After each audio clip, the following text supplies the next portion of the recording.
الحمد لله نحمده ونستعينه ونستغفره ونؤمن به ونتوكل عليه ونعوذ بالله من شرور أنفسنا ومن سيئات أعمالنا من يهده الله فلا مضل له ومن يضلله فلا هادي له ونشهد أن لا إله إلا الله وحده لا شريك له ونشهد أن سيدنا وحبيبنا وطبيبنا وطبيب قلوبنا وأولانا ومولانا محمد صلى الله تعالى عليه وعلى آله وأصحابه وبارك وسلم الذي أرسله بالحق بشيرا ونذيرا وداعيا إلى الله بإذنه وسراجا وقمرا منيرا. وقال تعالى في شان حبيبه ومحبوبه ومعشوقه إن الله وملائكته يصلون على النبي يا أيها الذين آمنوا صلوا عليه وسلموا تسليما. সকলে দুরূদ শরীফ পড়ি। اللهم صل على محمد وعلى آل محمد كما صليت على إبراهيم وعلى آل إبراهيم إنك حميد مجيد.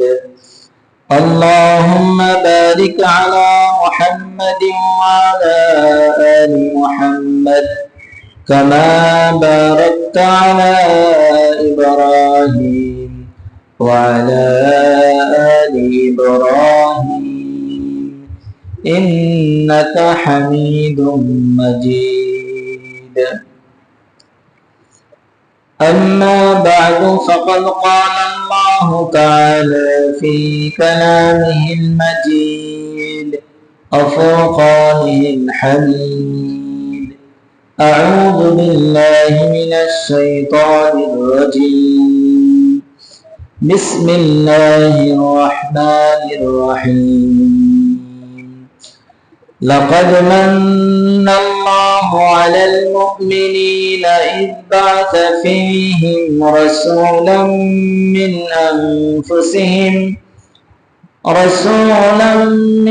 أنفسهم يتلو عليهم آياته ويزكيهم ويعلمهم الكتاب والحكمة وإن كانوا من قبل لفي ضلال مبين. وعن عباد بن ثابت رضي الله تعالى عنه قال أن رسول الله صلى الله عليه وسلم قال ليس منا من لم يجل كبيرنا ويرحم صغيرنا ويعرف لعالمنا حقه أو كما قال عليه الصلاة والسلام سبحانك لا علم لنا إلا ما علمتنا إنك أنت العليم الحكيم. رب اشرح لي صدري ويسر لي أمري واحلل عقدة من لساني يفقهوا قولي الحمد لله মহান আল্লাহ পাক রব্বুল আলামিনের দরবারে লাখো কোটি শুকরিয়া জ্ঞাপন করি যে মহান রব্বুল আলামিন আমাদেরকে দুনিয়ার সমস্ত ঝামেলা থেকে ফারিগ করে আল্লাহ তাআলার ঘর মসজিদে জুমার নামাজ আদায়ের লক্ষ্যে আসার, কোরআন হাদিস আলোচনা শোনার জন্য মজলিসে বসার সুযোগ করে দিলেন। এই জন্য সকলেই আল্লাহ পাক রব্বুল আলামিনের দরবারে শুকরিয়া জ্ঞাপন করি, বলি আলহামদুলিল্লাহ।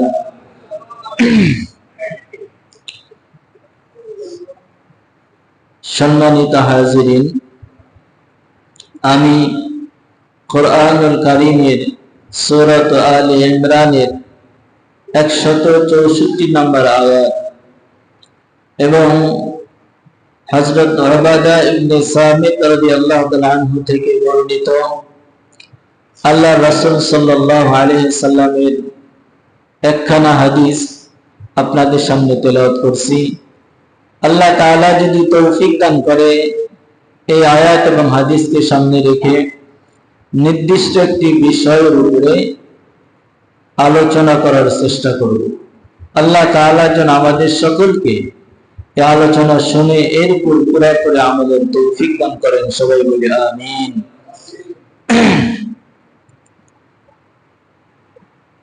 যে আয়াত তেলাওয়াত করছি এই আয়াতের শুরুতেই আল্লাহ তাআলা বলেন, লাকাদ মান্নাল্লাহু إذ بعث فيهم رسولا منهم يتلو عليهم آياته لقد من الله মান্না এই শব্দটা শব্দের শাব্দিক অর্থ এবং এই শব্দটা ব্যবহার হয় কোনো কাজের খোঁটা দেওয়ার জন্য। কাউকে আপনি কোনো অনুগ্রহ করেছেন, দয়া করেছেন, এই দয়ার খোঁটার ক্ষেত্রে ব্যবহার হয় লাকাদ মান্নাল্লাহ।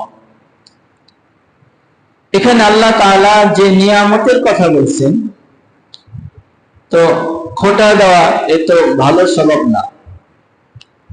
এজন্য মুফাসসিরিন কিরাম এখানে লাকাদ মান্নাল্লাহ শব্দের অর্থ করছেন আল্লাহ তাআলা দয়া করছেন। তবে যে নিয়ামতের কথা আল্লাহ তাআলা আমাদেরকে খোঁটা শব্দ দিয়ে বর্ণনা করতেছেন, স্মরণ করে দিতেছেন, সেটা অনেক বড় একটা বিষয়। এবং শুধু যে এখানে তা না, কোরআনের আরো অনেক জায়গায় এরকম বড় বড় নিয়ামতকে স্মরণ করে দেওয়ার জন্য আল্লাহ তাআলা মান্না অর্থাৎ খোঁটা শব্দটি ব্যবহার করেছে। যেমন সূরাতুল হুজুরাতের শেষের আগের আয়াত আল্লাহ তাআলা ঈমান যে নিয়ামত, এই নিয়ামতের কথা বর্ণনা করতে গিয়ে সেখানে এমন আলাইকা নাসলামু এই মান্না শব্দটি ব্যবহার করেছে। আসলে যে নিয়ামতের কথা এখানে উল্লেখ করছি এটা খোঁটা দেওয়ার মতোই একটা বিষয়। আমরা জানি মানুষ যখন খোঁটা দেয়, কোন অনুগ্রহের কথা যখন স্মরণ করে, তখন সে কিন্তু বড়টার খোঁটা দেয়, যেটা বড় ওইটাকে নিয়ে খোঁটা দেয়। যেমন আমাকে একজনে 10 টাকা দিছে, আবার কোনো এক সময় 1 লক্ষ টাকা দিছে, তো খোঁটা দেওয়ার সময় কিন্তু 10 টাকার কথা বলবে না, খোঁটা দেওয়ার সময় ওই 1 লক্ষের কথাই বলবে। তো বোঝা যায় যখন খোঁটা দেওয়া হয় তখন বড়টার কথাই বলা হয়। আল্লাহ তাআলা এখানে মুফাসসিরিন কিরাম তাফসীরে কিতাবে লিখছেন, মান্না শব্দ ব্যবহার করে যতগুলো নিয়ামতের কথা আল্লাহ তাআলা উল্লেখ করছেন, এর মানে হলো যে যে নিয়ামতের ক্ষেত্রে আমি খোঁটা মান্না শব্দ ব্যবহার করছি, উম্মতকে বুঝে নিতে হবে এটা আল্লাহ তাআলার পক্ষ থেকে এই উম্মতের জন্য সবচেয়ে বড় নিয়ামত। কথা বুঝছেন? কথা বুঝতেছেন আপনারা? এই জন্য আল্লাহ তাআলা এখানে খোঁটা শব্দ ব্যবহার করছে। আল্লাহ তাআলা বলেন, আমি হযরত ইব্রাহিম আলাইহিস সালামের দোয়ার ফসল আমাদের নবী মুহাম্মদ রাসূলুল্লাহ সাল্লাল্লাহু আলাইহি ওয়াসাল্লামকে আমাদের নবী হিসাবে প্রেরণ করছেন, আমাদের জন্য প্রেরণ করছেন, এই কথাই এই আয়াতের মাধ্যমে আল্লাহ তাআলা প্রকাশ করছেন। কি নিয়ামত দিবেন, কোন নিয়ামতের কথা এখানে উল্লেখ করছেন? এখানে আল্লাহ তাআলা নবী আলাইহিস সালাম যে আমাদের নবী, তিনার উম্মত যে আমাদেরকে বানাইছেন, নবী আলাইহিস সালামকে আমাদের নবী বানাইছেন, এই যে এত বড় একটা নিয়ামত দিবেন, এই নিয়ামতকে স্মরণ করে দেওয়ার জন্যই আল্লাহ তাআলা এখানে মান্না অর্থাৎ খোটা শব্দ ব্যবহার করছেন, যার শাব্দিক অর্থ খোটা, কিন্তু তাফসীরে কিতাবে মুফাসসিরিন কেরাম লিখছেন লাকাদ মান্নাল্লাহু, অর্থ হচ্ছে আল্লাহ তাআলা আমাদের উপর দয়া করেছেন। কি দয়া করেছেন? মুহাম্মদুর রাসূলুল্লাহ সাল্লাল্লাহু আলাইহি ওয়াসাল্লামকে আমাদের নবী বানাইছেন। আর আমরা জানি যে নিয়ামত আল্লাহ তাআলার পক্ষ থেকে দেওয়া হয়, এই নিয়ামতের শুকরিয়া আদায় করা। আপনি চিন্তা করেন, আল্লাহ তাআলা যখন রূহের জগতে আমরা ছিলাম, রূহের জগতে, তো সেখানে সবাই একত্রিত ছিলাম, সবাই আদম আলাইহিস সালাম থেকে নিয়ে আজ পর্যন্ত যত মানুষ আসতেছে, মুহাম্মদুর রাসূলুল্লাহ, ঈসা, ইয়াকুব, অর্থাৎ যদি যত নবী আর যত সাধারণ মানুষ, সবাই আমরা রূহের জগতে একসাথে ছিলাম। এই রূহের জগৎ থেকে আমাকে আপনাকে, ধরেন একটা এই যে টুকরি আছে না, টুকরি, এর ভিতরে অনেকগুলো আম রাখে, আম, আমের ভিতর থেকে কিন্তু বাছাই করে, এই আমটা ভালো, এটা এই পাশে রাখো, এই আমটা মধ্যম, এটা এই পাশে রাখো, এটা একটু নষ্ট হইতেছে, এটা এই পাশে রাখো, অর্থাৎ বাছাই করে। তো আল্লাহ তাআলা আমাদেরকে এই যে রূহের জগৎ থেকে বাছাই করছেন, বাছাই করে বলছেন এই যে তোমার নাম আলামিন, এই রূহটা আমার নবীর উম্মত হবে, এটা আলাদা রেখে দাও। এই যে রূহটা ফেরাউন, এর নাম ফেরাউন, এটা মুসা আলাইহিস সালামের জামানায় যাবে, এটা মুসার জন্য রেখে দাও, এটা ঈসার জন্য রেখে দাও, এটা সুলাইমান আলাইহিস সালামের জন্য রেখে দাও। আর আমাকে আপনাকে যখন বাছাই করছে, বলছে এই যে এই রূহটা, এটা কিন্তু আমার হাবিব, আমার সবচেয়ে প্রিয় নবী মুহাম্মদুর রাসূলুল্লাহ সাল্লাল্লাহু আলাইহি সাল্লামের উম্মত হবে, সেই হিসাবে এটাকে আলাদা যত্ন করে রেখে দাও। তাহলে আমরা কিন্তু এমনিতেও এখানে আসি নাই, আল্লাহ তাআলা রূহের জগতে আমাদেরকে মুহাম্মদুর রাসূলুল্লাহ সাল্লাল্লাহু আলাইহি সাল্লামের উম্মত হওয়ার জন্য আলাদাভাবে বাছাই করছে। এই যে এত বড় নিয়ামত পাইলাম, এই নিয়ামতের শুকরিয়া আমি কিভাবে আদায় করব? এটা শুকরিয়া আমাকে আদায় করতে হবে। তাফসীরে কিতাবে আসছে আল্লাহ তাআলা এত বড় নিয়ামত দিবেন, এই নিয়ামতের শুকরিয়া এইভাবে আদায় করা, আল্লাহ রাসূল সাল্লাল্লাহু আলাইহি সাল্লামকে মহব্বত করা। আল্লাহ তাআলা আমাকে তার উম্মত বানাইছেন, এটা আমার অনেক বড় একটা পাওনা, অনেক বড় নিয়ামত। এর বিপরীত আমার কাছে মুহাম্মদুর রাসূলুল্লাহ সাল্লাল্লাহু আলাইহি সাল্লাম কি পাবেন? মহব্বত, তিনাকে ভালোবাসা, তিনাকে মহব্বত করা। মহব্বত দুই প্রকার, একটা হলো অন্তর দিয়ে বাস্তবিক অর্থেই সব কিছু থেকে আল্লাহ রাসূল সাল্লাল্লাহু আলাইহি সাল্লামকে বেশি মহব্বত করা। দুই নাম্বার, আমার যত চাহিদা আছে, আমার যত মনের খায়েশাত আছে, সমস্ত খায়েশাতকে কোরবানি দিয়ে মুহাম্মদুর রাসূলুল্লাহ সাল্লাল্লাহু আলাইহি সাল্লামের যে বিধিবিধান, যে আদর্শ, এই আদর্শকে আমার জীবনের জন্য বাস্তবায়ন করা। মহব্বত এটা অনুসরণ কিভাবে হয়? দেখেন সূরাত আলে ইমরানে আল্লাহ তাআলা বলেন, নবী আপনি আপনার উম্মতদেরকে বলেন, আপনার কথা শুনতেছেন, বুঝতেছেন? আপনি আপনার উম্মতদেরকে বলেন যে যদি তোমরা কেউ এই দাবি করো যে আমরা আল্লাহকে মহব্বত করি, তাহলে এটা প্রকাশ করো, এটা প্রমাণ দেখাও। যদি কেউ বলে আমি আল্লাহকে মহব্বত করি, তাহলে আর প্রমাণ দেখাইতে বলেন। আমরা এখানে সবাই আল্লাহকে মহব্বত করি কিনা? এমন কেউ আছেন যে মহব্বত করে? সবাই মহব্বত করি। আল্লাহ তাআলা বলেন তাকে প্রমাণ দেখাইতে বলেন সে যে মহব্বত করে। শুধু মুখে বললেই তো হবে না, এখানে সবাই মিলে বলে দিলাম হ্যাঁ আমরা আল্লাহকে মহব্বত করি, এটা না। আল্লাহ তাআলা বলেন যদি সে আমাকে মহব্বত করে তাকে প্রমাণ দিতে বলেন। আল্লাহ নবী বলেন কি প্রমাণ? আল্লাহ তাআলা বলেন ফাত্তাবিউনি ইহবিবকুমুল্লাহ।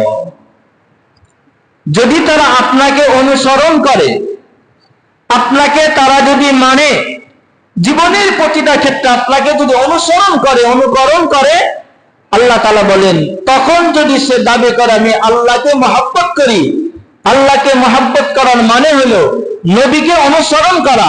নবীকে যদি অনুসরণ করি, এরপরে যদি সে দাবি করে আমি আল্লাহকে মহব্বত করি, তবেই বোঝা যাবে সে সত্যিকার অর্থে আমি আল্লাহকে মহব্বত করি। তাহলে আমরা এখন যারা বললাম যে আমরা আল্লাহকে মহব্বত করি, এটা কিন্তু মুখের কথা। আমি আল্লাহকে মহব্বত করি, এটা মুখের কথা। এটা প্রমাণ কিভাবে দিতে হবে? আল্লাহ তাআলা বলছেন ফাত্তাবিউনি, এর প্রমাণ হলো আপনি তাদেরকে বলে দেন তারা যেন আপনাকে অনুসরণ করে। কথা বুঝাতে পারছি? তাহলে যদি অনুসরণ না করি, এরপরে যদি বলি আমি মহব্বত করি, এই কথার কোনো ভ্যালু নাই। আর যদি আমি অনুসরণ করি তবে আমি বলতে পারবো হ্যাঁ আমি আল্লাহকে মহব্বত করি, আল্লাহ তাআলাকে অনেক ভালোবাসি, আমার সবকিছু থেকে আল্লাহকে বেশি মহব্বত করি। আমরা এখন দেখব এই যে মহব্বতের দুইটা অর্থ। একটা অর্থ বাস্তবিক অর্থে অন্তর দিয়ে আল্লাহ নবীকে মহব্বত করা, দুই নাম্বার আল্লাহ নবীর আদর্শ বাস্তবায়ন করার জন্য, আল্লাহ নবীর আদর্শকে নিজের আদর্শ বানানোর জন্য আমার যত কিছু কোরবানি দিতে হয় সবকিছু কোরবানি দিয়ে আল্লাহ নবীর মহব্বত প্রকাশের জন্য আমি তার আদর্শ অনুসরণ করার চেষ্টা করব। এই যে দুইটা মহব্বতের অর্থ, এই দুটো জিনিস পরিপূর্ণভাবে সাহাবায়ে কেরামের মাঝে পাওয়া যেত। সাহাবায়ে কেরাম সাহাবা হয়েছেন এই দুইটা দিয়াই। সাহাবায়ে কেরাম সাহাবা হয়েছেন এই দুইটা দিয়াই। সাহাবায়ে কেরামের যে মর্যাদা, আল্লাহু আকবার। সাহাবায়ে কেরাম সম্পর্কে আল্লাহর ঘোষণা কি? রাদিয়াল্লাহু আনহুম ওয়া রাদু আন। তাদের প্রতি আমি সন্তুষ্ট, তারাও আমার প্রতি সন্তুষ্ট। আল্লাহ বলেন আমিও তাদের প্রতি সন্তুষ্ট, তারাও আমার প্রতি সন্তুষ্ট। সাহাবায়ে কেরাম আল্লাহর নবীর সুহবতে থাকছেন, আল্লাহর নবীকে ভালোবাসছেন। কেমন ভালোবাসছেন? হযরত আব্দুল্লাহ ইবনে মাসউদ রাদিয়াল্লাহু আনহু বর্ণনা করেন যে আমি একবার জিকির আজকার করে, কোরআন তেলাওয়াত করে আল্লাহ তাআলার কাছে দোয়া করার জন্য হাত তুলতেছিলাম। কথা বুঝতেছেন? এমন সময় প্রিয় নবী সাল্লাল্লাহু আলাইহি ওয়াসাল্লাম আমার পিছে এসে দাঁড়াইছেন, আমি টের পাই নাই। উনি দাঁড়াইয়া আমাকে বলতেছেন ইবনে মাসউদ, এই মুহূর্তে তুমি যে দোয়া করবে আল্লাহ তাআলা সেই দোয়াই কবুল করে নেবে। তোমার যা চাওয়ার আছে, যা চাইতে মন চায় তুমি সেটাই আল্লাহ তাআলার কাছে চাও, আল্লাহ তাআলা তোমার দোয়া এখন কবুল করে নেবে। এরকম একটা অফার আমাকে আপনাকে দিলে কেমন হইতো? কি বলেন? ভালো হইতো না? দেখেন আমরা এই অফার পাইলে কি করতাম, এটা যার যারটা সেই জানি। আব্দুল্লাহ ইবনে মাসউদ কি করছেন? পরের দিন সকালবেলা সাইয়্যিদনা আবু বকর সিদ্দিক রাদিয়াল্লাহু তাআলা আনহু আব্দুল্লাহ ইবনে মাসউদ রাদিয়াল্লাহু আনহু জিজ্ঞাসা করতেছেন, আচ্ছা আপনি যে গতকালকে আল্লাহর কাছে দোয়া করলেন আর আল্লাহর নবী বলল তুমি যে দোয়া করবে সেই দোয়াই কবুল হইব, তাহলে আপনি ওই দোয়া তো অবশ্যই কবুল হবে, কিন্তু আল্লাহর নবী বলছেন আপনি কি দোয়া করছেন আল্লাহর কাছে? কথা শুনতেছেন? মনোযোগ হারায়েন না, শুনেন। আব্দুল্লাহ ইবনে মাসউদ রাদিয়াল্লাহু আনহু বলেন আমি আল্লাহর কাছে তিনটা জিনিস চাইছি। আল্লাহর নবী দোয়া গ্যারান্টির কথা দিয়েছেন, আমি তখন আল্লাহ তাআলার কাছে তিনটা জিনিস চাইছি। এক নাম্বার আল্লাহ তাআলার কাছে চাইছি ওগো আল্লাহ, তুমি যে আমাকে অন্তরে ঈমান দান করছো, ঈমান, এই ঈমান যেন আমি কখনো ঈমান হারা না হয়ে যাই। আমাদেরকে এরকম এরকম কথা ফিকির অথবা এরকম কথা বলার চিন্তা মাথায় আসতো রে ফারুক আলী বলেন? আমরা যে পরিস্থিতিটা আছি এটা তো মাথায় আসতো না। আব্দুল্লাহ ইবনে মাসউদ বলেন, আমি আল্লাহর কাছে দোয়া করছি, ওগো আল্লাহ, তুমি যে আমাকে ঈমান নামক নিয়ামত দিছো, এই নিয়ামতকে আমার থেকে ছিনিয়ে নিও না, এক নাম্বার। দুই নাম্বার, আমি আল্লাহ তাআলার কাছে দোয়া করছি, ওগো আল্লাহ, আমি তোমার কাছে এমন অফুরন্ত নিয়ামত চাই যে নিয়ামত কখনো শেষ হবার নয়। সেটা কোনটা? জান্নাত। সেটা কোনটা? জান্নাত। যেমন নিয়ামত চাই যে নিয়ামত কখনো শেষ হবার নয়, যেটা অনন্তকাল আমার থাকবে, কখনো হারাবার ভয় নাই, চলে যাওয়ার ভয় নাই, এমন নিয়ামত তোমার কাছে চাই, অর্থাৎ তোমার কাছে জান্নাত চাই। তিন নাম্বার, আমি আল্লাহ তাআলার কাছে দোয়া করছি, আল্লাহ, তুমি তো আমাকে জান্নাত দিবা, জান্নাত যদি আমাকে দাও, আমি ওই জান্নাতে একা থাকতে চাই না, আমি এমন জান্নাত তোমার কাছে চাই যে জান্নাতে আমার নবীও আমার সাথে থাকবে। এটাকে বলে মহাব্বত। এটা হলো সাহাবায়ে কেরামের আল্লাহর নবীর প্রতি ভালোবাসা। সে দোয়া করতেছে, আল্লাহ জান্নাত দিবা, এমন জান্নাত দিও না যে জান্নাতে আমার নবী নাই, এমন জান্নাত চাই যে জান্নাতে আমার নবীও আমার সাথে থাকবে। সাহাবায়ে কেরাম আজমাইন, তাদের ভালোবাসা, তাদের যে নমুনা, এগুলো ইতিহাস পড়লে আপনি আশ্চর্য হয়ে যাবেন। আমি মাঝে মাঝে আমার মাদ্রাসায় বলি যে আসলে এই সাধারণত আমরা সাধারণ যে মানুষগুলো আছে, শতকরা 90% বেশি মানুষই ইসলাম আমার কাছে কিভাবে আসছে, এই ইসলাম আমার পর্যন্ত আসার জন্য কতগুলো প্রাণ গেছে, কি পরিমাণ রক্ত ঝরছে, কি পরিমাণ কষ্ট মুজাহাদা সাহাবায়ে কেরাম করছেন, এটা আমরা জানি না। না জানার কারণে আমার আপনার কাছে ইসলামের মহব্বত নাই। আজকে আমার আপনার সন্তান যেখানে পড়ে, স্কুলে পড়ে, ভার্সিটিতে পড়ে, সেখানে কি ইসলামী ইতিহাস পড়ানো হয়? আমার নবীর জীবনী পড়ানো হয়? মাদ্রাসাগুলোতে প্রত্যেকটা জামাতে নবীর সিরাত, নবীর সুরত, নবী দেখতে কেমন, কেমন করে হাঁটতেন, হাসতেন কেমন করে, কথা বলতেন কেমন করে, রাস্তাতে যখন হাঁটতেন তখন কিভাবে হাঁটতেন, আর একজনের সাথে দেখা হইলে তার সাথে কিভাবে কথা বলতেন, প্রত্যেকটা পয়েন্ট পুঙ্খানুপুঙ্খানুভাবে পড়ানো হয়। এবং এই ইসলাম আমার আপনার পর্যন্ত আসার জন্য কি পরিমাণ রক্ত ঝরছে, কত মানুষ এখানে শহীদ হয়েছে, এগুলো আমাদেরকে পড়ানো হয়। বিদায় দেখবেন ইসলাম বিরোধী কোনো কিছু কেউ কিছু বললে সবার আগে মোল্লারা দাঁড়ায় যায়। কেন? সে জানে এই ইসলাম আমার পর্যন্ত আসার জন্য অনেক কাঠখড় পোড়াতে হয়েছে, অনেক রক্ত দিতে হয়েছে, অনেক মানুষ শহীদ হয়েছে, এরপরে আমার পর্যন্ত ইসলাম আসছে। আমি আপনি সেই ইতিহাস জানি না বিদায় আমার আপনার সামনে ইসলামকে নিয়ে কটূক্তি করলে, ইসলামের কোনো কিছু মানহানিকর হইলে, অমর্যাদাকর হইলে আমার ভিতর থেকে সেই প্রতিবাদ আসে না। কেন? আমি তো তার মর্যাদাই জানি না। বর্তমানে যে নারী কমিশন করা হয়েছে, বর্তমান নারী কমিশন, নাম শুনছেন না?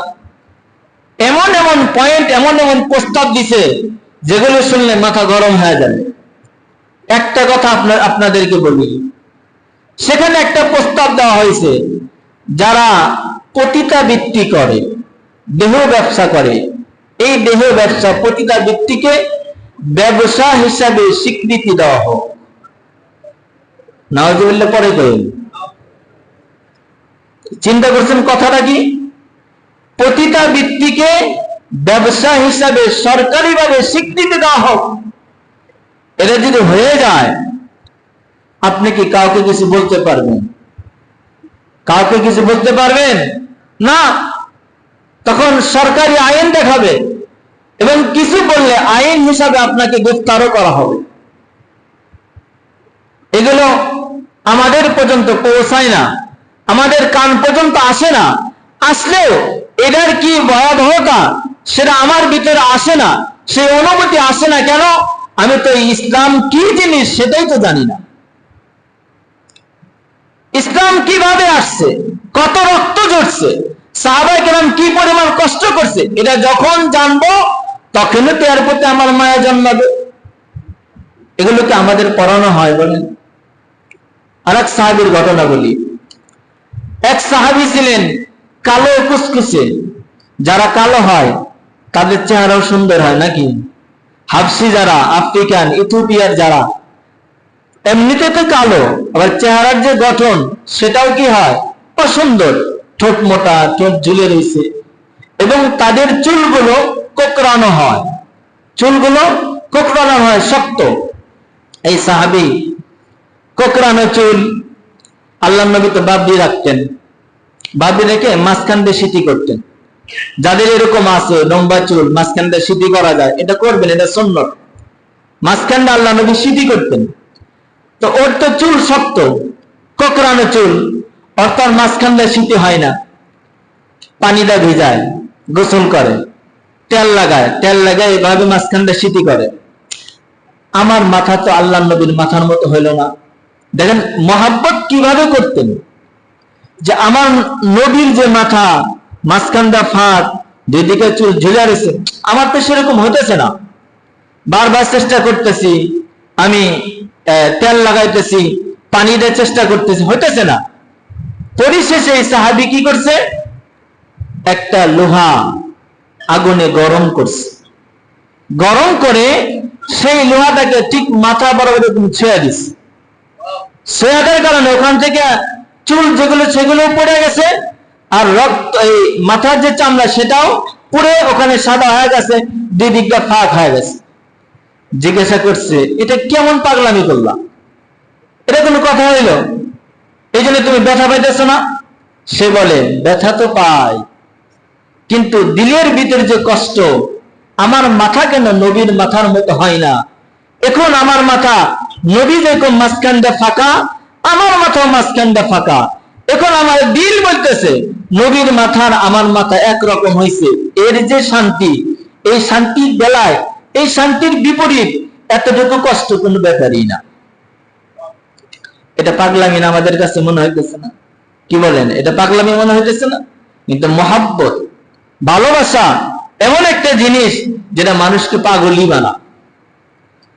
এই আধুনিক জামানার ভালোবাসা দেখেন না, যে যাকে ভালোবাসে সে কোন কালার পছন্দ করে সেটা ব্যবহার করে, কোন পারফিউম পছন্দ করে, কোন ব্র্যান্ডের জুতা পছন্দ করে, কোন ব্র্যান্ডের জামা পছন্দ করে, শার্ট পছন্দ করে, সেগুলো জানে, জেনে সেগুলো এগুলো সে সংগ্রহ করে, সেগুলো ব্যবহার করে। কেন? সে তাকে মহব্বত করে। সাহাবায়ে কেরামও মহব্বত করতেন, বিদায় মাথায় লোহার আঙ্গারা দিয়া মাঝখান দিয়ে দুই দিক করছেন, তার কাছে যা কষ্ট লাগে নাই। কেন? সে যাকে ভালোবাসেন, যাকে মহব্বত করেন, তার জন্য এতটুকু কষ্ট স্বীকার করা তার কাছে কোনো ব্যাপারই না। খলিল ইব্রাহিম, আমাদের পিতা, আদি পিতা ইব্রাহিম আলাইহিস সালাম সন্তানকে অনেক মহব্বত করে, অনেক ভালোবাসে, কিন্তু সন্তানের মহব্বত তাকে কোরবানি করতে, আল্লাহর মহব্বত সন্তানকে কোরবানি করতে বাধা দিতে পারে না। কেন? সন্তান থেকে তিনি আল্লাহকে বেশি মহব্বত করতেন। আমরা আল্লাহর নবীকে মহব্বত করি, আছেন না? আপনারা মহব্বত করেন না? কথা বলেন না। আপনারা নবীকে ভালোবাসেন না? সবাই বাসেন? হিসাব হবে আজকে, আসল বাসে কিনা। আগের আয়াতটা আবার বলি। আল্লাহ, আমি আপনাদের প্রশ্ন করছি, আপনারা আল্লাহর নবীকে কি করেন? মহব্বত করেন। আল্লাহকে মহব্বত করেন কিনা? সবাই করেন? সবাই বলেন, সবাই করেন আল্লাহকে মহব্বত? আল্লাহ তাআলা তার নবীকে বলেন, আপনি তাদেরকে বলেন, তোমরা কি আল্লাহকে মহব্বত করো? যদি বলে হ্যাঁ মহব্বত করি, তাহলে আপনি বলবেন প্রমাণ দেখাও। আমরা সবাই বলছি আল্লাহকে কি করি?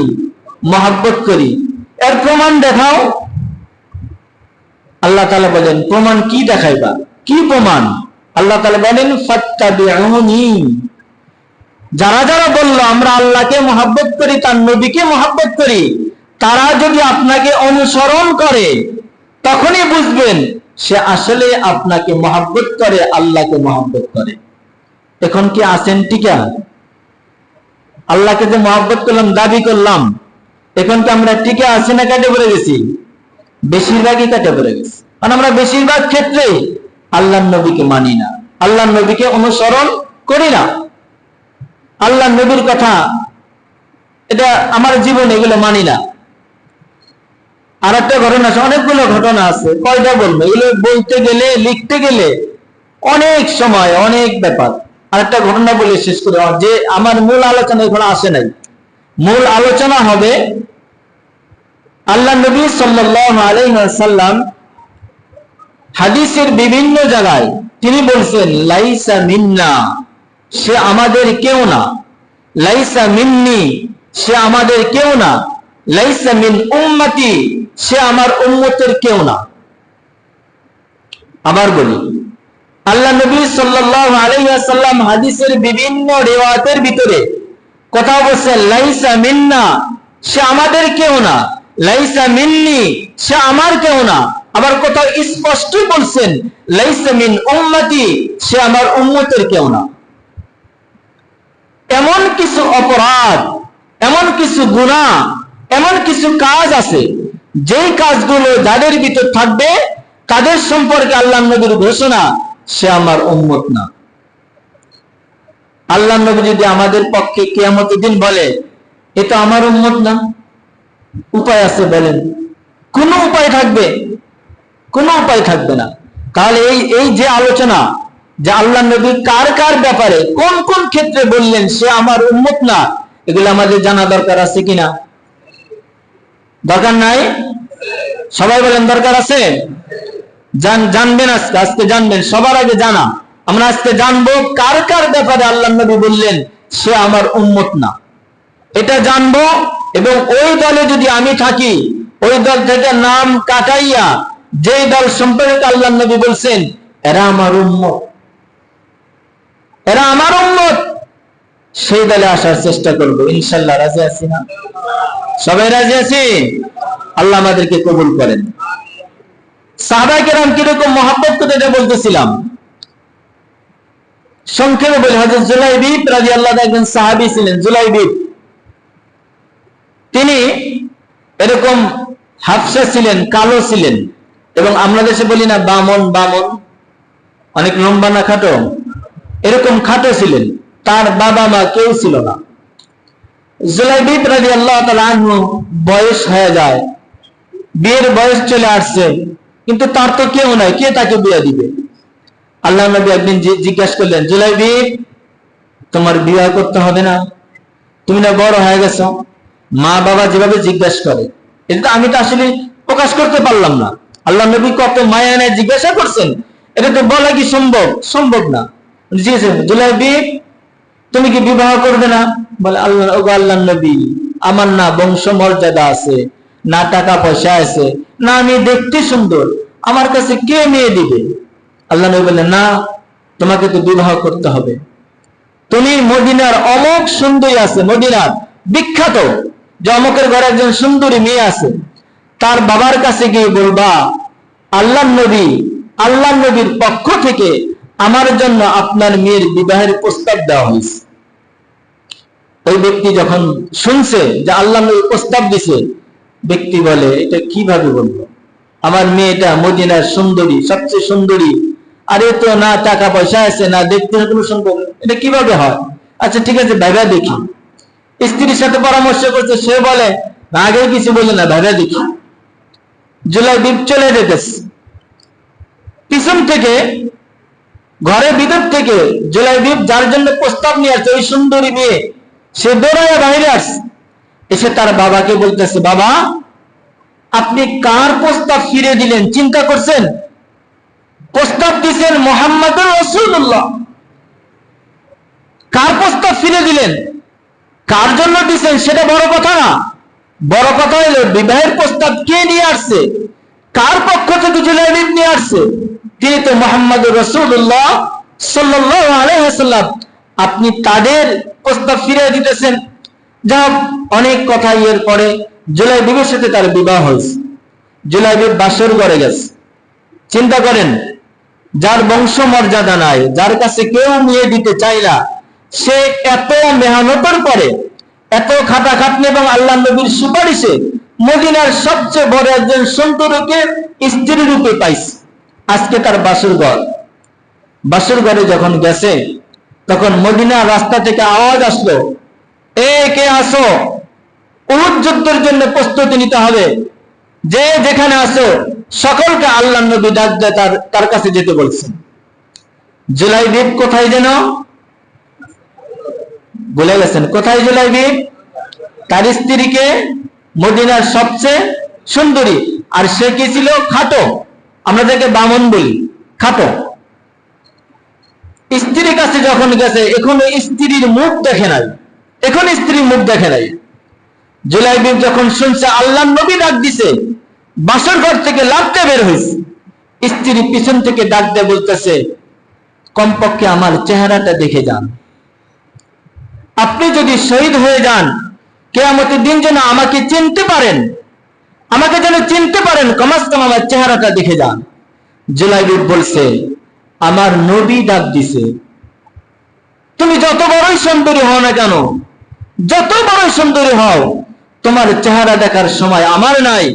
যদি আমি শহীদ হয়ে যাই, আল্লাহ তাআলা যদি তোমাকে আমার স্ত্রী হিসাবে কবুল করছেন, ইনশাআল্লাহ তোমার সাথে জান্নাতে দেখা হবে। এই বলে জুলাইবিব ঘর থেকে যুদ্ধের ময়দানে চলে গেছে। যুদ্ধ করছেন, শহীদ হয়েছেন। শহীদ হওয়ার পরে যুদ্ধ শেষ, যার যার আত্মীয় স্বজন খবর নিতেছে, কে কার মারা গেছে, কার কোন আত্মীয় ভাই মারা গেছে। কিন্তু জুলাইবিবের কেউ আছে? কেউ আছে জুলাইবিবের? জুলাইবিবের কেউ নাই। আল্লাহ নবী বলেন, দেখো তো আমার জুলাইবিব কোথায়? আল্লাহ নবী বলেন, দেখো তো আমার জুলাইবিব কোথায়? সাহাবায়ে কেরাম এই কথা শুনে আফসোস করতেছে, হায় হায় হায়, জুলাইবিবের মতো আমাকেও যদি আল্লাহ নবী বলতো আমার অমক কোথায়। জুলাইবিবের সম্পর্কে আল্লাহ নবী বলতেছেন, আমার জুলাইবিব কোথায়।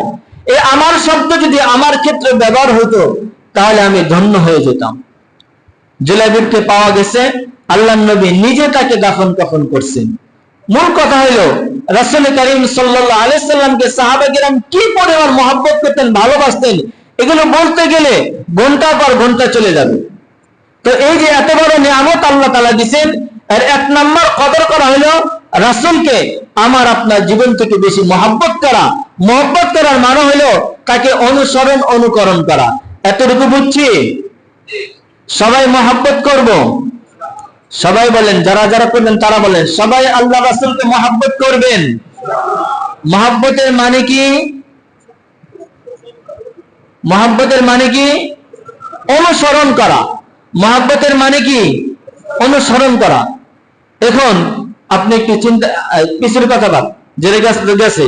আজকে যেহেতু এখানে বললাম আমরা আল্লাহ এবং তার নবীকে মহব্বত করি, আর মহব্বতের অর্থ অনুসরণ করা, তাহলে আমরা আজকে থেকে চাকরির ক্ষেত্রে, ব্যবসার ক্ষেত্রে, কথা বলার ক্ষেত্রে, মসজিদে আসার ক্ষেত্রে, বের হওয়ার ক্ষেত্রে, কৃষি কাজের ক্ষেত্রে, সমস্ত কাজে আমি আপনি আমার নবীকে অনুসরণ করব ইনশাআল্লাহ। রাজি আছি না?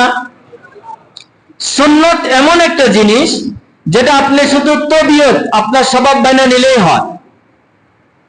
আপনি দেখা হয়েছে একজনের সাথে, যদি আমার সাথে রাস্তায় দেখা, আপনি কি বলবেন না আসসালামু আলাইকুম হুজুর কেমন আছেন? বলবেন না? এটাকে সুন্নত কিনা? আপনি নিয়ত করে নেন, যেহেতু এটা সুন্নত, আমি নিয়ত করলাম যে আল্লাহ নবী দেখা হইলে বলতেন আসসালামু আলাইকুম কেমন আছেন, আমিও তাকে অনুসরণ করে বললাম আসসালামু আলাইকুম ওয়া রাহমাতুল্লাহ আপনি কেমন আছেন। সুন্নত আদায় হইলো, সালামও দেওয়া হইলো, ভালো মন্দ জানাও হইলো। মানব তো ইনশাআল্লাহ। আল্লাহ নবী সাল্লাল্লাহু আলাইহি সাল্লাম এমন কিছু অপরাধী ছিল যাদের সম্পর্কে বলছেন তারা আমার কেউ না। এরকম মুহাদ্দিসিনে কেরাম পুরা হাদিসগুলোকে মন্থন করে, যাচাই বাছাই করে তারা 10টা পয়েন্ট পাইছেন। 10টা পয়েন্টে বলছেন যে তারা আমার উম্মত না। আমরা কার উম্মত? না এটা জানেন না নাকি? জানেন কার উম্মত? মুহাম্মদুর রাসূলুল্লাহ সাল্লাল্লাহু আলাইহি সাল্লাম। তো তিনি বলতেছেন আমি বললাম আমি তার উম্মত, অথচ তিনি বলতেছেন এই কাজ করলে তুমি আমার উম্মত না। তাহলে যদি আমি এই দাবি করি আমি তার উম্মত, তাহলে আমাকে সেই লিস্ট থেকে নাম কাটাইতে হবে। নাম থাকলে তো আমি বললেও লাভ নাই, কারণ আল্লাহ নবী তো স্বীকৃতি দিবে না। আমি এখানে বললাম যে আমি আল্লাহ নবীর উম্মত, কিন্তু আল্লাহ নবী তো আমাকে স্বীকৃতি দিবে না। এক নাম্বার আল্লাহ নবী বলেন ফামান রাগিবা ফালাইসা মিন্নি। আল্লাহ নবী বলেন ফামান রাগিবা আন সুন্নতি ফালাইসা মিন্নি। যে আমার সুন্নতকে অবহেলা করলো, যে আমার সুন্নতকে নিয়ে টিটকারি করলো, সে আমার উম্মত না। আপনি সুন্নত মানেন না, দাড়ি রাখা সুন্নত ওয়াজিব, না রাখলে গুনাহগার হবেন। দাড়ি রাখা আপনার সুন্নত, আপনি সুন্নত মানেন না, আপনি মুমিন থাকবেন, মুশরিক হবেন না, কিন্তু আপনি এটাকে নিয়ে যদি টিটকারি করেন, অবহেলা করেন, কোনো কিছুই তো বলেন ও দাড়িওয়ালা লোক তো এই জন্য কাজ করতেই পারে। সমাজে এক শ্রেণীর লোক আছে না, কোনো ঝামেলা হইলেই যদি ওখানে কোনো হুজুর টাইপের কাউকে পায়, সবার আগে কব হুজুর না, হ্যাঁ এই কাজ করে। এই যে আপনি টিটকারি করলেন, দোষ দিলেন, এর পিছনে এক নাম্বার কারণ সে মাদ্রাসায় পড়ে হুজুর হয়ে দোষ করছে। এটাই তো কারণ। সোজা হিসাব এটাই বলে না যে সে মাদ্রাসায় পড়ে হুজুর হয়ে দোষ করছে। কোনো কিছু হলেই সবার আগে দেখবেন যারা ভালো রাস্তায় চলতে চায়, সুন্নত রাস্তায় চলতে চায়, ঘুরে ফিরা দোষটা তাদের উপর দেওয়ার চেষ্টা করে, ঘুরে ফিরা তাদের উপর দোষটা দেওয়ার চেষ্টা করে। এই তাদের সম্পর্কে বলছেন যা তুমি সুন্নত মানো না, এই জন্য তোমার মধ্যে আফসোস থাকে, হায় রে আমি তো দাঁড়িয়ে রাখতে পারি না। তুমি গুনাহগার হবা, মুশরিক হবা না, ইমানদারি থাকবা। কিন্তু তুমি যদি এই হিসাবে টিটকারি করো, তাকে ক্রিটিসাইজ করো যে সে সুন্নত মানে, দাড়ি রাখছে, দাড়িটা ছাগলের মতো, দাড়ি ধরে টানে, এই করে সেই করে, বিভিন্ন কথা বলে, তাহলে আপনি ইমান থেকে আপনি খারিজ হয়ে যাবেন। আপনার নাম আর ইমানের নিশ্চিত থাকবে না। এর উপর আল্লাহ রাসূল তার সম্পর্কে বলছেন ফামান রাগিবা আন সুন্নতি ফালাইসা মিন্নি। যে আমার সুন্নতকে অবহেলা করলো, টিটকারি করলো, সে আমার উম্মত না। আল্লাহর নবী, আপনি চিন্তা করে দেখেন কিয়ামতের ভয়াবহ দিনে আল্লাহর নবী যদি বলেন এই ব্যক্তি আমার উম্মত না, আমার আপনার স্থানটা কোথায় হতে পারে? কথা বুঝে আসছে? কথা বুঝছেন? তাহলে আল্লাহর নবীর কোন সুন্নত না টিটকারি করব? যদি কেউ দেখা যায় সুন্দর সুন্নত পোশাক পরে আইছে, হুজুর হয়ে গেছে। আমি এমনও দেখছি ফরজ নামাজের পরে জিকির আজকার করে, জিকির আজকার, আর যখন টিটকারি বলে বাবা কি হুজুর কত আমল কি করে আমরা জানি না, কত আমল করে। আপনারা জানেন না, কারণ আপনারা তো মসজিদে বেশি বেশি আছেন। আমি দেখি এগুলো, এখানেই দেখছি সে জিকির আজকার করতে, আর যে বলতেছেন কি আমল করে দেন, কত আমল, বড় হুজুর হয়ে গেছে। আপনি কাকে টিটকারি করতেছেন? যদি এটা করেন আপনি ঈমান থেকে খারিজ হয়ে গেছেন। আর যদি আপনি এমনিতেই করেন, তাহলে আপনি আল্লাহ নবীর যে হাদিস ফামান রাগিবা আন সুন্নতি ফালাইসা মিন্নি, যে আমার সুন্নতকে অবহেলা করলো সে আমার উম্মত না, আপনি সেই দলভুক্ত হয়ে গেছেন। আর এরকম 9টা পয়েন্ট আছে, সময় নেই আজকে, আরো 9টা পয়েন্ট আছে, এগুলো ইনশাআল্লাহ আগামীতে বর্ণনা করা হবে। আমাদের সকলেই যারা আমরা নবীর উম্মত হতে চাই, নবীর উম্মত সকলেই হতে চাই, জোরে বলেন সকলে হতে চাই। যদি হতে চান সবার আগে আপনাকে পয়েন্টগুলো জানতে হবে যে কোন কোন কারণে নবী তাকে উম্মত হিসাবে অস্বীকার করছেন, এটা আগে জানতে হবে। আর এটা জানার জন্য এই সপ্তাহ আসলে, সামনের সপ্তাহ আসলে হবে না, নাকি বলেন? সামনের সপ্তাহ আসতে হবে। যদি সামনের সপ্তাহ আসেন ইনশাআল্লাহ এই পয়েন্টগুলো জানবেন এবং এগুলো থেকে বাঁচার চেষ্টা করবেন। আল্লাহ তাআলা যেন আমাদের সকলকে তার হাবিবের উম্মত হওয়ার তৌফিক দান করেন। সবাই বলে আমিন। যারা সুন্নাত পড়েন না সুন্নাত পড়েন।